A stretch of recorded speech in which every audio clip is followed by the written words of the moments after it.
Vive la République, vive le Sénégal. Mbokki Sénégal ci ñaar fukki fan ak ñeent ci weeru mars gi ñu weesu askanu Sénégal dafa def tànneefu joyanti tànneefu jubal ak jubanti ci yorinu réew mi loolu waral ñu fal ma président de la République ci premier tour élection bi ñu amaloon boobu élection am ci jamono joo xam ne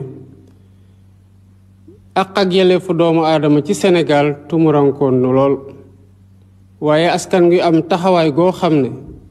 daanaka dafa foqarti élection boobu ñu organiser ba wax loo xamante ne mooy sañ-sañam ak bëgg-bëggam ci niñ koy jiite. kóolute googu ba tey moo waral lépp lu may def di ko jël ci ay décision de gouvernance damay fàttaliku jaar-jaar gu metti googu askan gi jaar bu ñu am alternance boo xam ne ñëpp ñooñu ci naw mu tax nag bi ma toogee li ma njëkk a def mooy saytu ba xam liñ ma dénk ci fan laa ko jële te loolu la ma yoon sant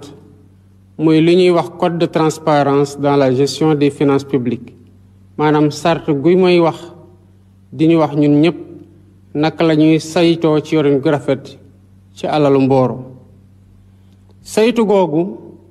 li ci tukkee jébbal nañ ko Cour des comptes mu war ko saytuwaat ba dëggal ko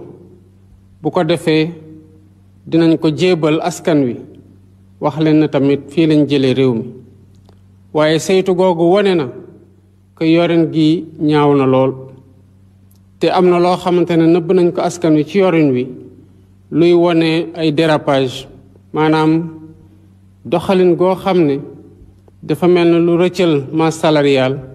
rëccal bor yi rëccal lépp lu ñuy fay lu laale ci bor yi ak ni nga xamante ne noonu la ñuy jëlee alal ci bitim réew lii nga xamante ne nag gis nañ ko ci ñaawteef ci doxalin wi mu waral ba suñu koom-koomu réew lompoñ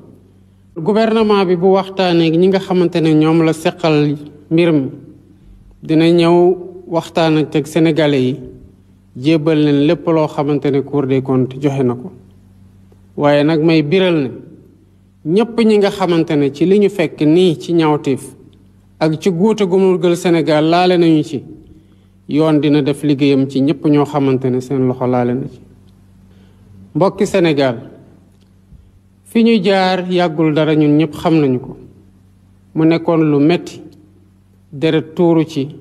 ay bakkan rot ci waaye askan gi am ndëgër laay pour défendre li ñuy woowee suñu démocratie loolu nag dafa mel ne ñi nga xamante ne ñoo ëppi doole ci assemblée nationale dañu ko fas yéene gàntal ba di dem ci li nga xamante ne du ci li Sénégalais yi bëgg ba li taxoon ñu xeex ba am élection bu ñu am ak résultat bu ñu am njëkkee nañu ko ci weeru juin 2024 ñu am wareefu def li ñuy woowee débat d'orientation budgétaire ñu bañ ne duñ ko def ndax dañu leen a wax lu leen neexul ci langue politique bi loolu nag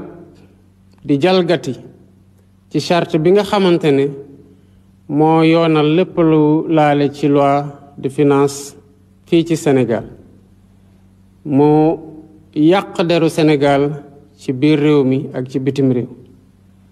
loolu doyul ñu toftal ci weeru août 2024 ba tey ma jébbal leen projet de loi pour ñu réviser constitution bi ndax ñu mën a dindi Haut Conseil des collectivités territoriales ak conseil économique social ak environnemental yoo xam ne alal gi cay dem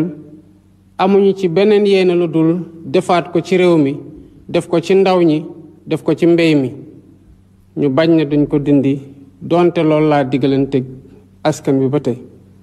dem nañu sax ba foqar ci sañ-sañu président de la République bi ma doon di fixer datu déclaration de politique générale salfaañe article 84 suñu constitution ak article 97 loi buy porter règlement intérieur u assemblée nationale waxatuma sax ne ñu naan dañuy daanal gouvernement bi nga xamante ne moom lañ fi teg mbokki Sénégal gannaaw bi ma gisee ne ñii fu ñu toxu nekkatul ci yoon ak ci yoonal ci laa leen delloowaat ci yoon dal di wax ni kon bu déclaration de politique générale naree am ci bés bii lay doon mosul doon nag naxante sama diggante ak askanu Sénégal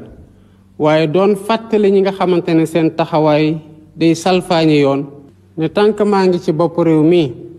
doxalinu politique du tegu mukk ci kaw doxalinu yoon kon wareef la woon ci man ci li ma déglanteeg yéen ma bañ a bàyyi ñi nga xamante ne salfaañi yoon rek moo leen tax a jóg ñu mel ni ñu am dëgg ci biir réew mi ma gisee na nag que ñii li ma ci namoon mooy bokk ak ñoom ci waxtaan ñu mën a avancer mënuma am benn yaakaar ak ñoom ndax lii intérêt Sénégal soxalu leen majorité parlementaire bii fi nekk dara taxatu ko jóg fu mu nekk nii lu dul xaxarante ak gantal lépp loo xamante ne bëgg nañ ko doxal ci li ñu diglante suñu digganteeg Sénégal loolu moo tax ma delloowaat ci li ma constitution may muy article 87 constitution boobu ñu bokk gannaaw bi ma ci waxtaanee conseil constitutionnel laaj ko ban mooy date bi nga xamante ne su ma ci dissoudre assemblée nationale dinaa tegu ci yoon waxtaan ceeg premier ministre waxtaan ceeg président assemblée nationale ci ndax loolu lu ñu rafetlu la am déet ci jamono bu ñu toll ci laa jël décision ne assemblée nationale bi tas naa ko bés ni ki tey dinañ dem nag bu soobee yàlla ci élection yu bees yoo xam ne mu ngi nar a amee ci dimanche fukki fan ak juróom-ñaar ci weeru novembre ci at bii ñu nekk li waral ma tas assemblée nationale du lenn lu dul bëgg ñu delloowaat ci askan wi pour man mii ci sama bopp ma laaj leen ñu jox ma jumtuwaay yu tax ma mën a doxal li nga xamante ne loolu lañ ma wóolu kon tey gii askan wi moo moomaat boppam moomaat baatam te am sañ-sañu xam na kan lay jox majorité assemblée nationale pour mu doxal article 3 bu constitution bi dafa wax ne sañ-sañ bi askan wi ko moom